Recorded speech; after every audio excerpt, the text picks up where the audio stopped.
Semua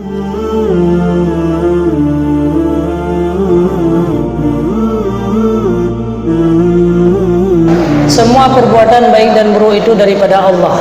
Jadi ada 3 kelompok. Ada kelompok Mu'tazilah, Jabariyah dan Ahli Sunnah wal Jamaah.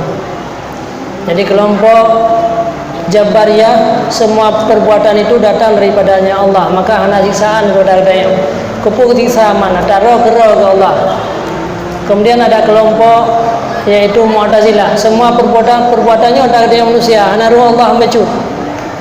Nah, maka disilahkan dalam kitab kelompok yang pertama, ibarat dalam tubuh manusianya adalah kotoran,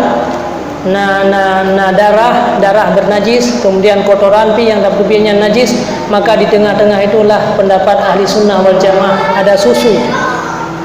Jadi asul lazzatal lisyaribin, susu itulah yang lezat untuk kita makan. Dalam ayat Quran disebutkan, wa idza maratu fa huwa yashfi. Apabila saya sakit, yang sakit kita yang mengobati, wa huwa yashfin, Allah yang mengobati.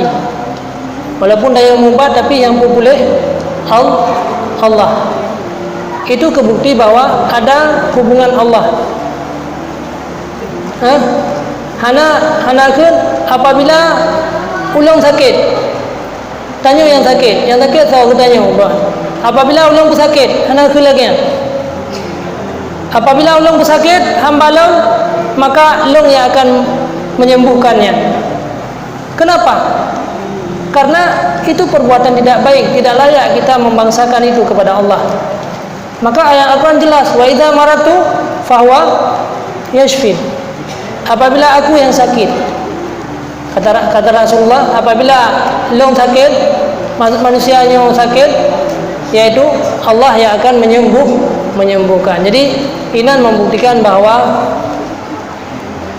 perbuatan yang buruknya hana layak tanya taya bangsakannya merupakan perbuatan daripada Allah.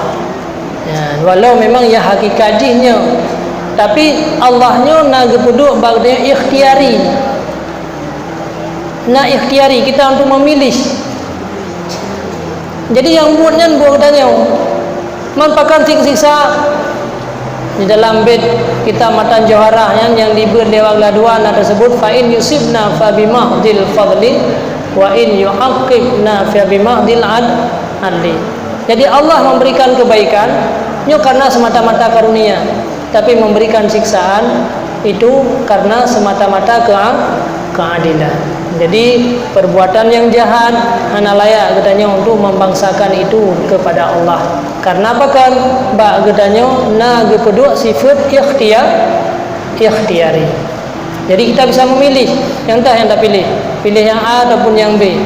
Nah, jadi gara-garanya ke katanya kadang siksaan.